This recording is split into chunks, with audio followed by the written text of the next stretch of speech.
Hello and welcome back to Hudson Auto Films.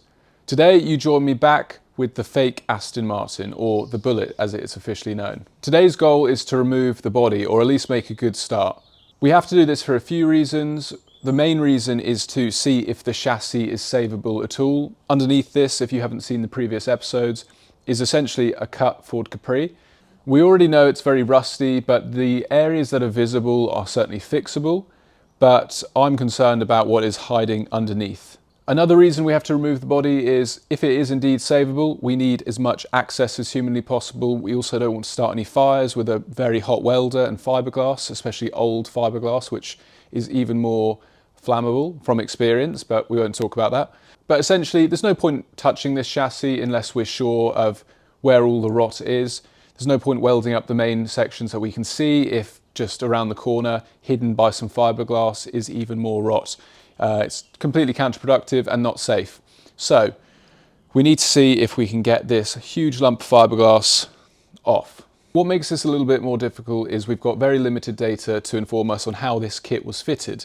Some of you in the comments who actually had experience with these back in the day have given some insight, but it seems that the kits kind of varied and there was another company who fitted them who did it slightly differently. So there's still a lot of information that we don't have, which is going to make this a little bit of a trial and error process. Some of you kindly sent me the link to this, which is another Bullet, which is for sale on Facebook. It is significantly worse than this one and doesn't have any V5 or engine or anything like that. But it did give us an insight on how certain elements went together, like the front bumper section, that sort of thing. But again, we are still really shooting in the dark. But what I do know is the kit is essentially fitted via a combination of rivets, a bonding agent, and then everything is blended over with a ton of filler. The bonding and the rivets are obviously the main structural connection. However, we've got a lot of filler to blend it all together, and that makes it also a bit more tricky because we're not exactly sure where seams are, but we're going to have to just dive in and see what we can do. I don't doubt that the kit is going to get damaged in this process. It is old, brittle fiberglass. It's unfortunately part of the course. But with that said, the saving grace is it is fiberglass. We can repair it, we can reinforce it, we can make it better, and we can ensure that it has many years ahead of it. So the most logical first step seems to be chipping away at the filler, which is already coming off in quite vast quantities. And hopefully that will expose some seams where things are bonded together, and we can then kind of carve away and see what we're left with. So yeah, this is a bit of an adventure, but let's get going. So if I take you for a quick walk around, you'll see what I mean. There are some seams that are showing themselves through cracking filler. Obviously, as the body is flexed and it's just been poorly stored and poorly treated, things like the filler have started to separate from the actual fiberglass sections. You can see it a little bit on this side. It's slightly different, but you can see there's somewhat a line here, but it's all wavy. You can see this filler. That's a whole chunk which wants to go. So I think we're going to start here and just start chipping away. So unfortunately, there's not really any more romantic way we can do this. It is just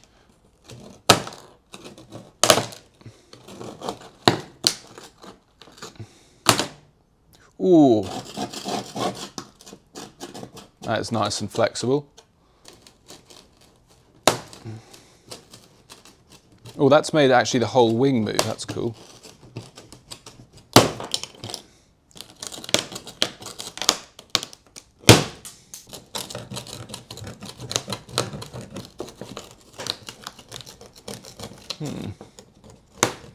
Pry that from under there.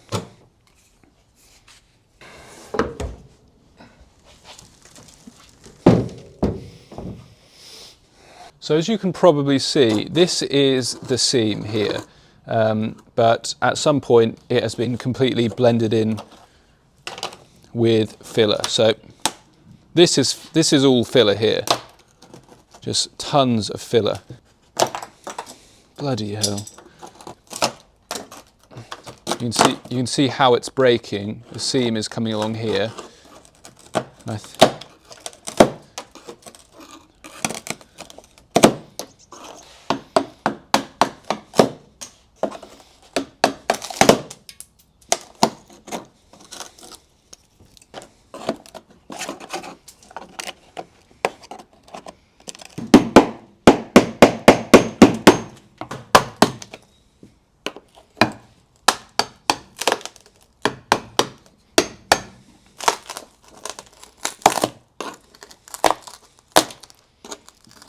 So this is my findings. As you can see, we've got this little patch here, which then comes out again here, secured with a bolt, a rivet, and this one.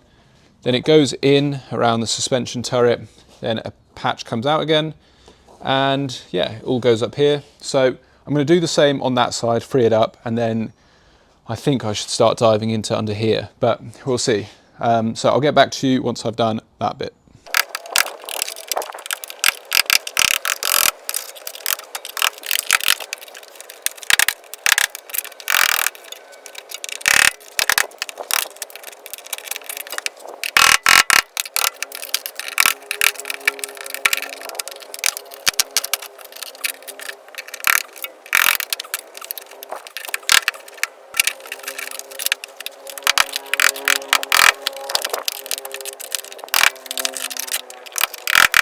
So even by just freeing the filler that was there, you can see the nose is, I mean, pretty loose, especially on this side. It doesn't feel like it's really connected to anything at the front. But I need to undo these bolts and we'll see where we're at.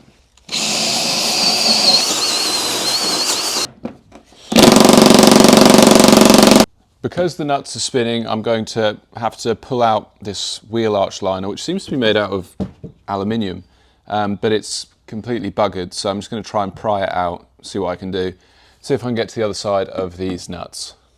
The piece of aluminium is basically held in by self-tappers, and they're drilled straight into the steel body. So it's kind of completely rusted where they've been screwed into.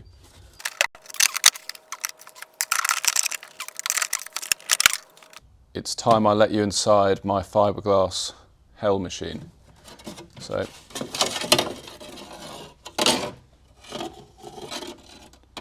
not sure what that is. Oh, I think it's the aerial. It's the old aerial. What else have we got in here? Just a lot of rust and crap.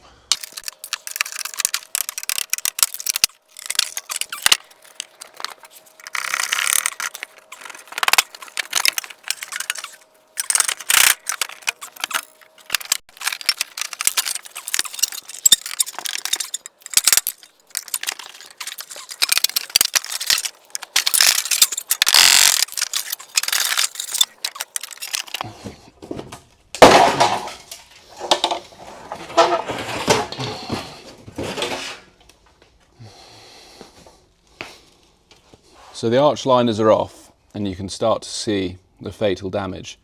You can also see that is where one nut is and that is the other one. But the more I dive into this, the more I can pretty safely conclude that this chassis is not worth saving. We're better off just getting a shell which isn't as buggered.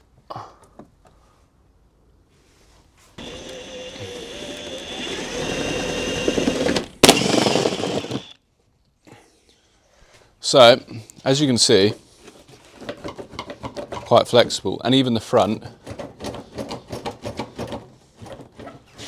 I think our next area to look at is the sill area. One thing worth noting is there is a crack here. That is actually where the back end of the kit and the front end of the kit meet. So that is kind of what we're aiming towards. To get this bit disconnected, then break it away from that. So I had a look underneath and I can't actually see anything that's holding on the skirts from underneath, but I've opened the door and, well, there's a big piece of wood in here with a lot of filler on top of it. So I think we've just got to attack it and just see what happens.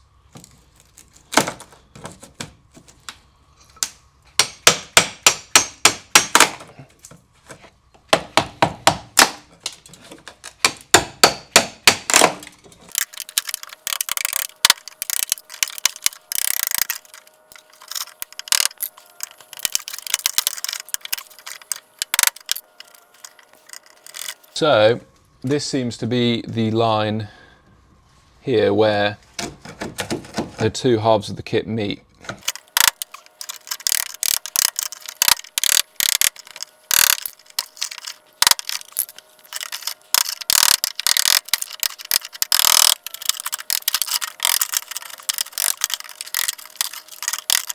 So as you saw, I had to chip away all that filler and wood, and essentially all that was there was the kit and some rivets. So those rivets are broken free. We know all of this is broken free as well. So in theory, this should just be free now. Maybe. So let's see.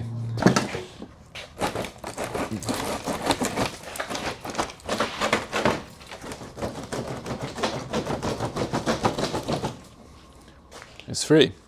So now I basically have to do exactly the same on the other side. So we're going to whiz through that, and then in theory the front should just come off. Maybe.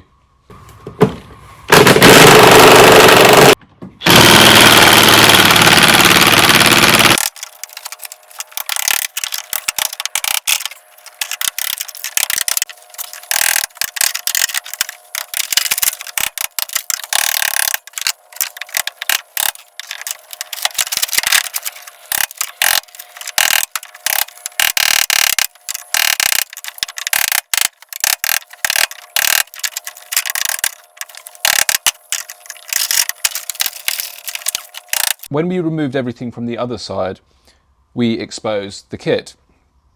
But on this side, there is literally, as you can see, over kind of a centimetre of filler all over the kit as well. So this side is very different. As a result, it's not really breaking away from the car. So I'm going to have to just remove it. And I have kind of a few options when it comes to removing filler. Just chipping it, sanding it, which is a mess, or heating it up and scraping it, which is also a mess. So I'm going to use the methods of chipping it, and then at times I might have to use the aggressive method of hitting the absolute living daylight out of it until it cracks, and so I can chip it. But yeah, it's not like we're not going to have to do a huge amount of body work. So yeah, so that's what I'm going to do.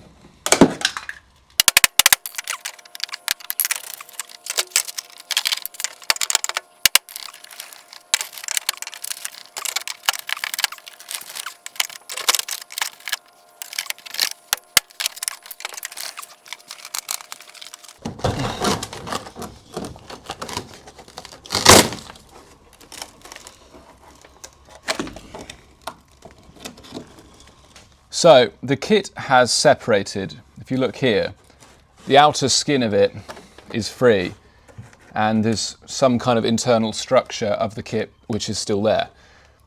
It's so frail, I think I'm just going to have to slowly pry this away and remove the internal structure separately, and down the line we'll rebond it. But yeah, let's see what we can do.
Well, I mean, I think we've answered the question, is this chassis savable? And the answer is no. The rust is so prolific, it's everywhere. And even though I'm known by regular viewers as someone who's not particularly scared to take care of rust or, you know, take on very rusty cars, this is different. It's a Ford Capri chassis, it's stamped out. The cost of fixing it and the time involved is so disproportionate to its value and the point of this car, which is just a fun, cheap, classic car. In contrast, the Aston is handmade as a significantly higher value. It's, yeah, infinitely makes more sense to fix, whereas this just doesn't. So I've concluded a couple of chassis options going forward, as I kind of saw this coming, and I think a lot of us did. But we'll talk about that later in the video. I'll quickly just show you some more detailed shots of what's going on here. Then we'll crack on and remove the rear. So as you can see, the bulkhead is completely gone. We already knew it was gone a little bit in the middle, but yeah, it's gone everywhere. It's also full of dirt everywhere, but Yeah, as we go around, you can see it's just disgraceful, and you know, the rails are gone, the engine bay is gone, everything. Amazingly, the suspension turrets are quite good, but there's nothing else around them. So, yeah, they're just held in by air and a dream. It's just not worth saving at all. So, the rear of the car. Again, this is a trial and error sort of process. We can start by removing the boot. I know for sure it's attached here, up until about here on either side. Then this is just floating. The sills will be the same as the front, I assume. And I have no idea what's going on at the back. I have a feeling it's bonded. I can't see any rivets. So I think it might be a case of removing the boot, removing these and the sill bits, and then just working it loose. But we'll see. Let's crack on.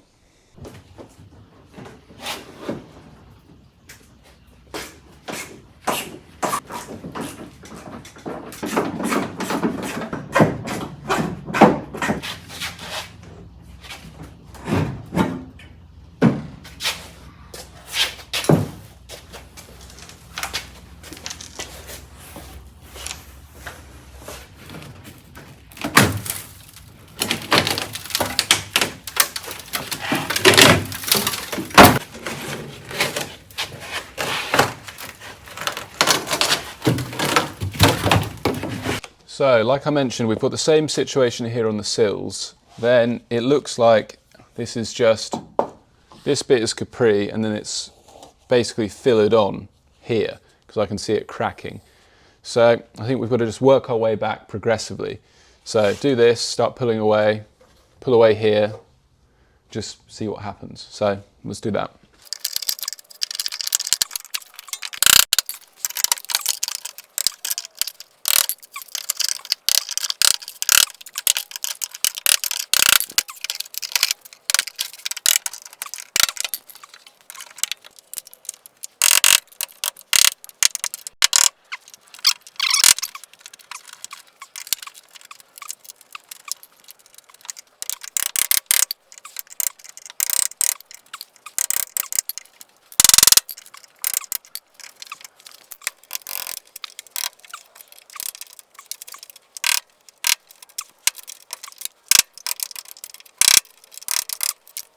It's filled with newspaper in here. Even more 80s. Now I'm going to drill out these rivets. I'm not sure if they're actually connected to anything. I know they're certainly not past this point, but these ones, I'm assuming these self-tappers go into the frame. So we're just going to drill them out.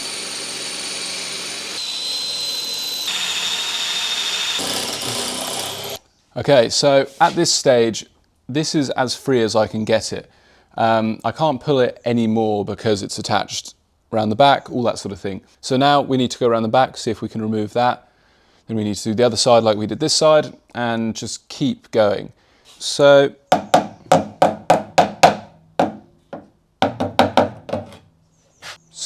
this is metal, this is fiberglass.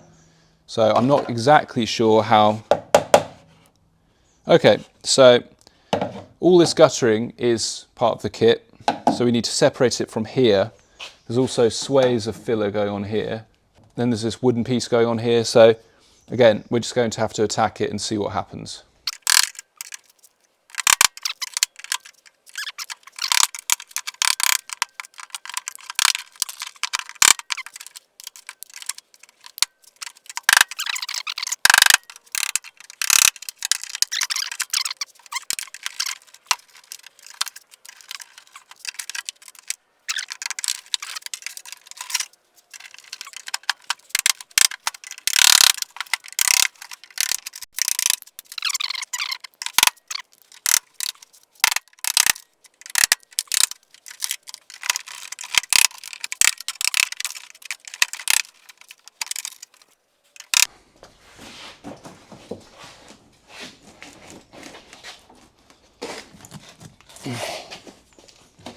Now, join me in the wheel arch.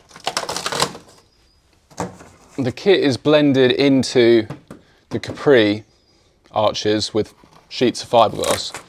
So I'm going to pull these off and see if we can separate the back a bit more.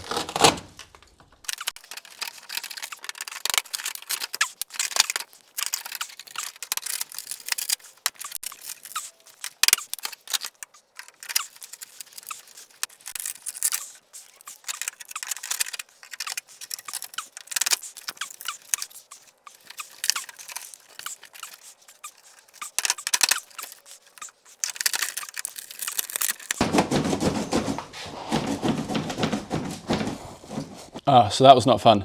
But after messing around in the wheel arch, this side is completely free. So now I just have to do the same to the other side. So separate it from the door jamb, separate it from the arch of the Capri. The back is already basically free. Oh, I'm out of breath. And then we just lift, I think. So yeah, let's do that.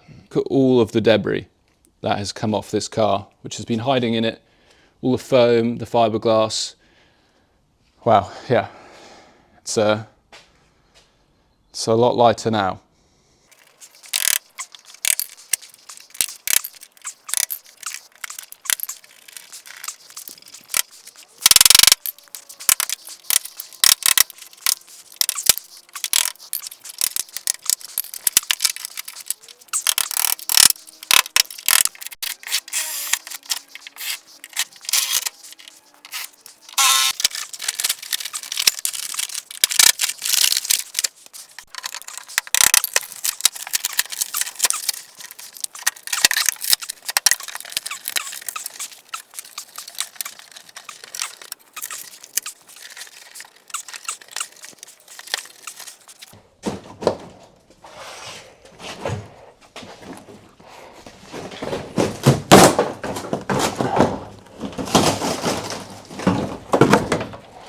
The last little bit really is, you can see this metal frame has been fiberglassed in, but it's quite brittle, so I think I'm just going to slowly pull the body away from it. So yeah, I'm going to work my way around the car, freeing everything off before we go for kind of a final lift.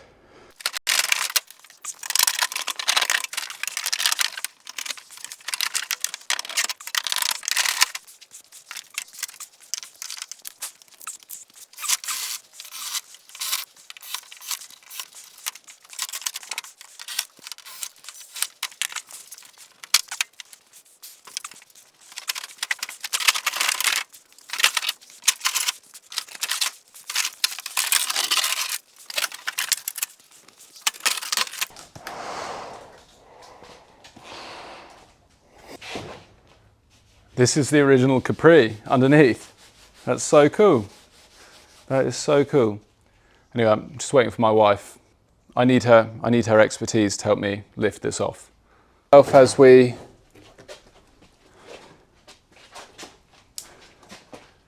it's more just watching yourself than anything. What does this say? Loose, lucky. Oh. Lucky, yeah. Oh, be lucky. Be lucky. I thought it was gonna be like unlucky. And then I was like, be lucky. This is be lucky. Unfortunately, I don't think the car's been that lucky by the looks of it. Wonder who wrote it. Don't know. It's really cool. You can have it if you want. Well, I don't Make a necklace out of it or something. don't want it. Well, that's quite cool. The bullet body is off the Capri. I'm going to have a good sweep up and then we'll take a look at everything. But initial thoughts, I had no idea the original Capri body would be hiding underneath this back bit. And this framework is quite interesting. Yeah, let's have a sweep up and take a look at what's left of this Capri.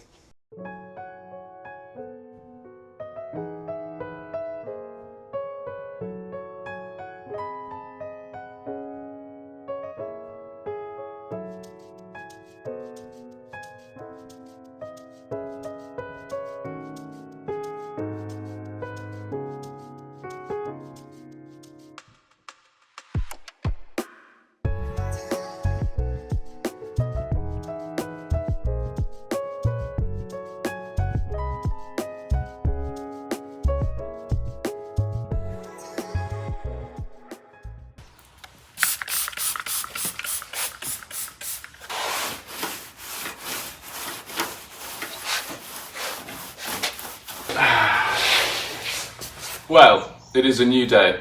I think it's safe to say that this chassis is not worth saving. I'm not sure why I just wiped it down, it felt like the right thing to do, but turns out that a bit of quick detailer isn't going to fix this. As you can probably gather, the car progressively gets worse from the back to the front. The very back isn't too bad, it's patchable. The floors in the middle are pretty bad and the front is horrific. I'd say everything up until the bulkhead we could patch up and make it safe, but the amount of work needed to make the bulkhead safe, well, I'm not sure if it even could be safe. It would just be a patchwork in a very integral place. Not to mention the car is already weaker than it should be because the roof has been chopped off. Again, unlike the Aston where the bulkhead could easily be remade because it's kind of a combination of sheets and box and all of this sort of thing. This is much more of a mass-produced car, so the way they built it was very different. You just couldn't fix it properly. Well, maybe you could, but it's not worth it. By the time you've done that, you could have bought an immaculate Capri. So I suppose it begs the question, what are we going to do? We need a new chassis, and that's fine, but the question is, which chassis? I've been looking around, and you can get Capri shells for around £500 if you're lucky. They do need welding, so you're kind of just getting another dodgy chassis that needs fixing up, albeit a lot less dodgy than this. But the thing which has really kind of concerned me about the Capri route is, even though the car has this strengthening box section, it's really not enough to combat the fact the whole roof has been chopped off on a fixed body chassis.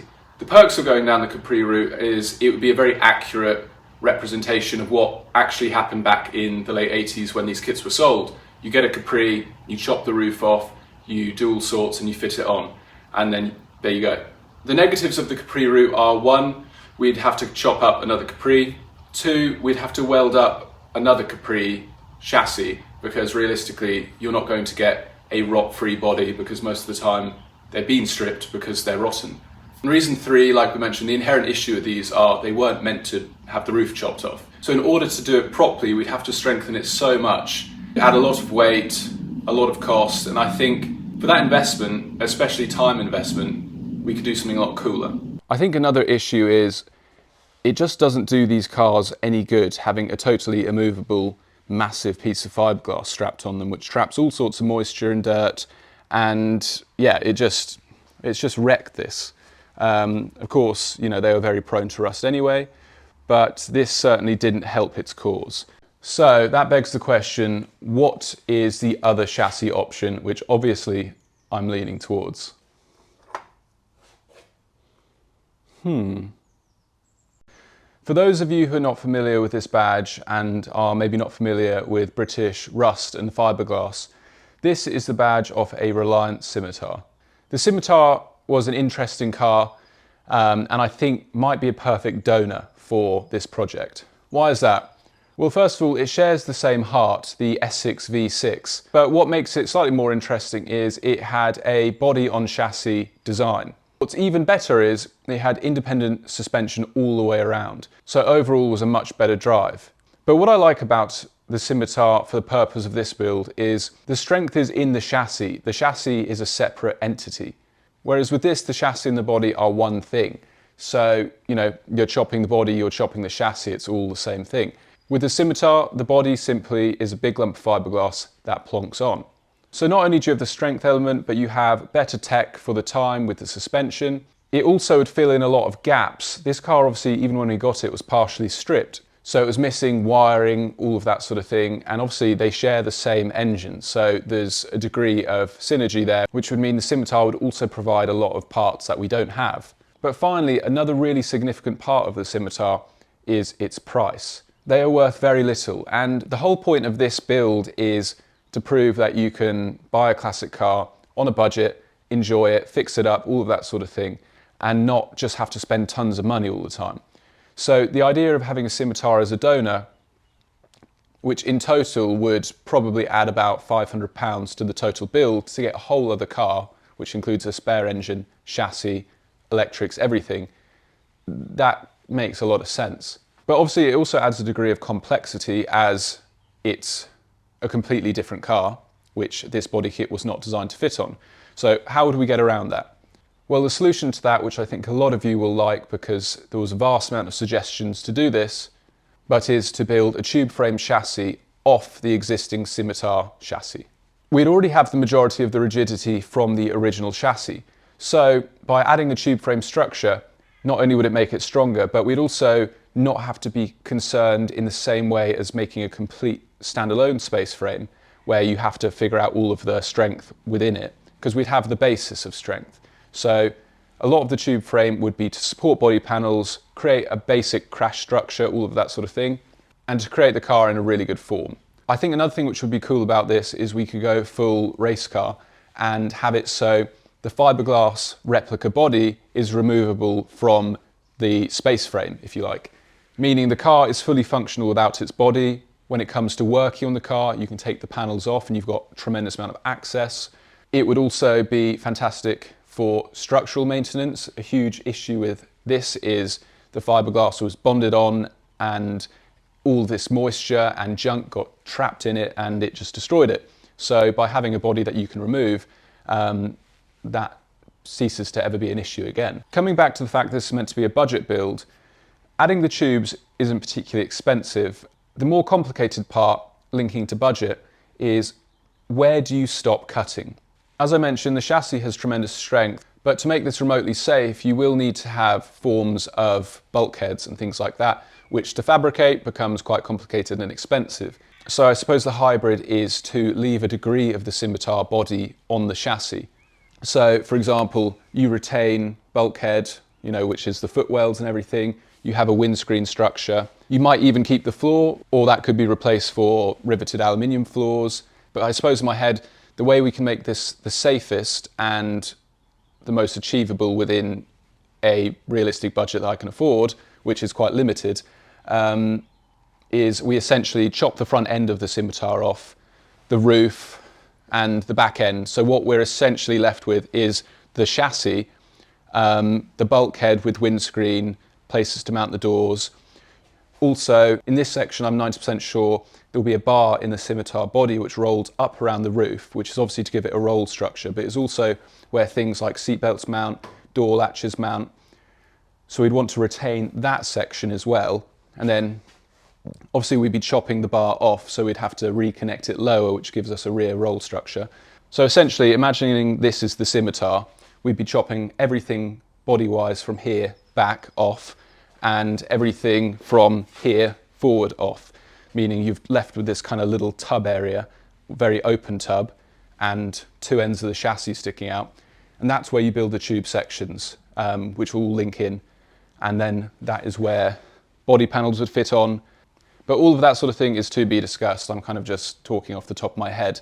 But please let me know your suggestions in the comments, what you think about that idea of the donor and how you'd go about it. The parameters, as mentioned, are to stay within a realistic and cost-effective area. Anything is possible if you've got tons of money. We don't. So yeah, keep that in mind with your suggestions. But regardless, quite an achievement. Removing the body, I'm happy we did it in such a way that there's not too much damage. The rear end, absolutely fine. The front end, a bit of damage, but it's all fixable. And I'm really excited about the potential of moving forward with a tube frame sort of chassis idea. I think that'd be really fun. I've never had a car like that. It'd be really functional and just an exciting project to work on and document. But I hope you enjoyed this video. If you did, please like, share, subscribe, comment, all of that sort of thing. It really helps me out. If you'd like to support the channel, please consider checking out the merchandise or the Patreon. Anything made just goes straight back into the channel, meaning I can make these videos quicker and better, hopefully. But regardless, I'm just grateful that you're watching. And until next time, take care, and I'll see you then.